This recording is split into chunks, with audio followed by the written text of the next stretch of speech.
what is the president trying to accomplish here, right? My mother and father voted for Donald Trump. They in no way feel like the 2020 election is stolen. In fact, people who voted for him actually think it's a badge of honor for him. He won, he lost, and then America wanted him back again. Like, he could use that narrative and it would work with many of his voters. Why peddle this? Proven lies. Well, many of his voters, but not all of his voters. A great many of his voters do believe his lies about the 2020 election. And it is almost like an origin story for them. But those are his ride or die voters that are going to vote for him no matter what.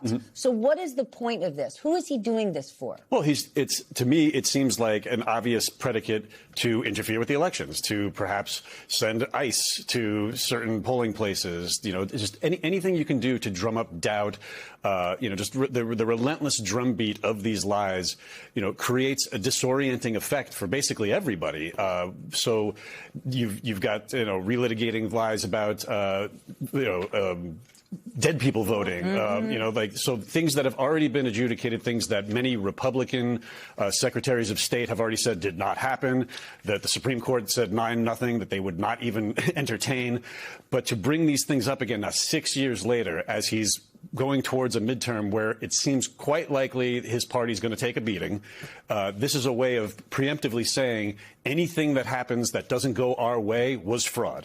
The Supreme Court, 9-0. That happens almost never. And can I add to your point, because I was looking at the new Washington Post poll where the key number for me was the number of people who strongly approve of the president. And that's down from 19% to 15%. Those are the people he was talking about when he said he could go in the middle of Fifth Avenue and shoot someone and get away with it. So even among, to your point, even among those folks who are going to vote for him no matter what, those numbers are dropping. And I say that not because they may still love Donald Trump, but here's the question. He's not on the ballot. So are they going to make the effort to vote for someone who he endorses, or even someone where he goes out and does a rally for them or does an appearance with them? At least in some of the battleground states where I have been, and I have been in Ohio and in Michigan and in Georgia in recent weeks, the Democrats are hoping, and you can speak to this more, they are hoping Donald Trump comes to some of these tight races. Okay, but are any of those people you talk to in any of those states, when you say to them what matters to you most, are any of them saying election fraud? Oh, it's all about the democracy, right? The protection of democracy. And one of the most surprising things about spending so much time now out in the real world and not behind the desk is the things that people tell you that you don't ask about. So I don't go and say to them, well, okay, that's not fair. In Georgia, I did ask about election integrity.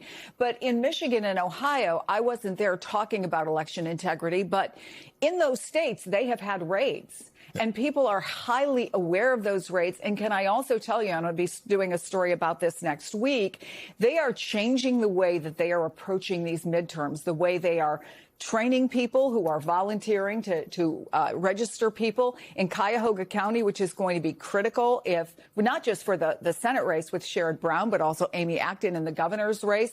They are looking at it in a completely different way about how people who go to door approach folks. And mail-in balloting is something surprised me, came up again and again and again. The number of people who said to me, Donald Trump voted by mail. It's funny the things that stick. Yeah. Fact check. Chris Jansing is not being entirely honest. When she is in Ohio, she also asks voters about the Cleveland Browns. Republican Senator Thomas Massie was on Morning Joe earlier, and he was asked about Republicans and their focus on election fraud. And I want to share what he said. Sure.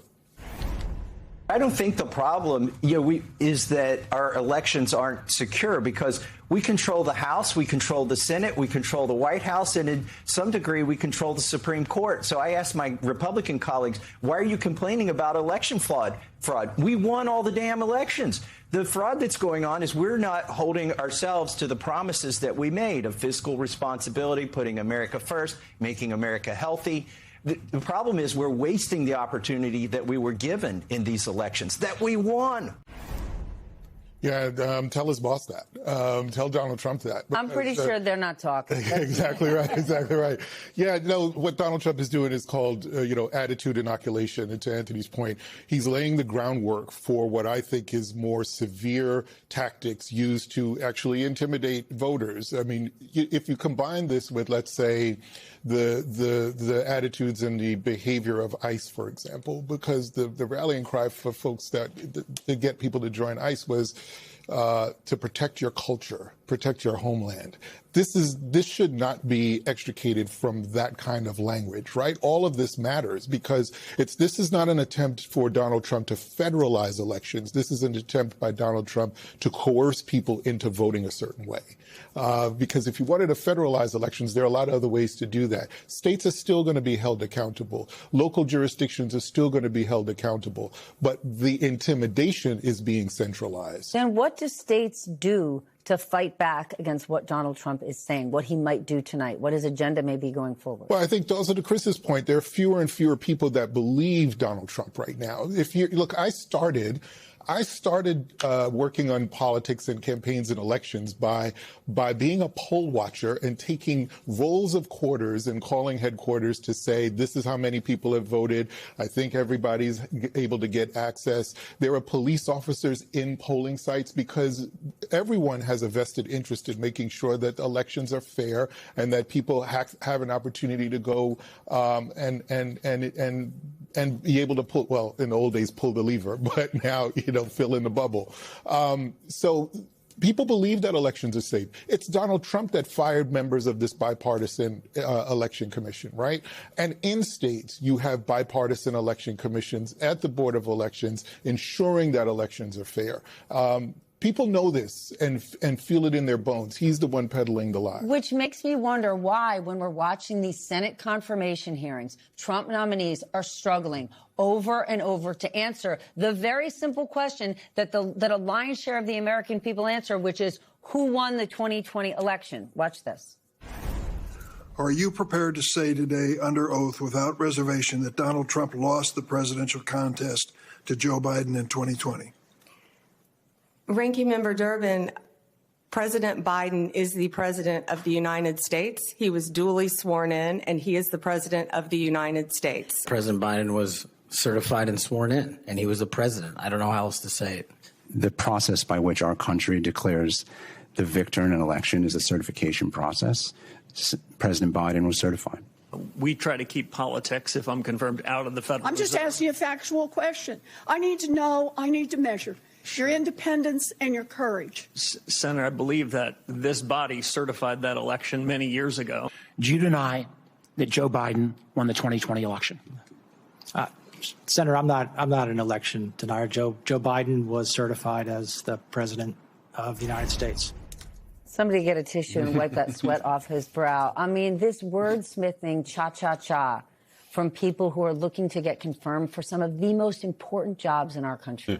I mean, I'm not one for giving praise for like political tactics, but I think this is a great tactic by Democrats. You force these people who, like you said, are going to be put in positions of great power and authority and influence, and you say, are you a big liar? Are you one of these people that is going to completely buy into this just fraud that Donald Trump has perpetuated for 6 years, that the 2020 election is stolen?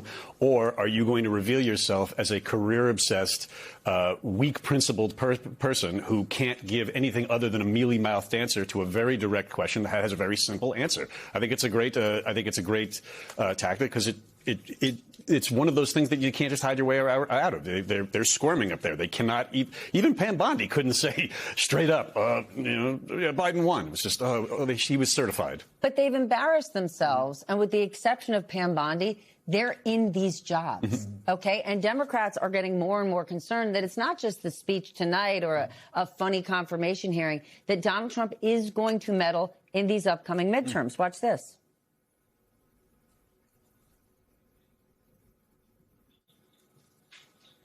Okay. The elections, in some ways, the process is already getting started for 2026, but you don't pass a piece of legislation because you think you're going to immediately benefit from it. You pass a piece of legislation because you think the American people are going to benefit from it over the long haul. We have to do it. Save America is not mainly about 2026, to your question. It's actually about saving America's elections well into the future. We're trying to make sure we have a strategy for all 100-plus scenarios that we've thought through. It's not as though we're going to be caught unaware the first week in November. We know it's coming because the president says it and does it every day. And our goal is to make sure that seatbelt is there, those airbags are there, that those mirrors are there, that all the things that safeguard this democracy, which is precious, are safeguarded and that are protected. But can Democrats actually safeguard the election? The first thing you heard there was J.D. Vance, again, pushing the Save America Act, which is not going to save the average American voter. We know what the Constitution says. The Constitution says this is not in the purview of the federal government. It's in the purview of the state and local government. But what's different now, Stephanie, and I've been watching this very closely since actually 2016. Do you remember? He won the election, and yet Donald Trump appointed people to investigate how Hillary Clinton won the popular vote. He is not being shy about this. And the folks who did Project 2025, who are in power today, and by the way, people thought this is too crazy. This is never going to happen. There is a similar document, a 10-point plan by what they call the Election Integrity Network that lays out very clearly the things that they want to do. And if you don't think they're going to try to have no early voting, to stop people from doing mail-in balloting, even as one woman said to me, I have a hyphenated name. If somebody goes and their name doesn't exactly match what it is on the voter rolls, are they going to ask me for my marriage license? So these are the things that we laugh and we think that's crazy. But these are the things that they're preparing for right now because the courts have largely stood up and said, you can't do this. Yeah. But they know it's coming, and they're preparing for it.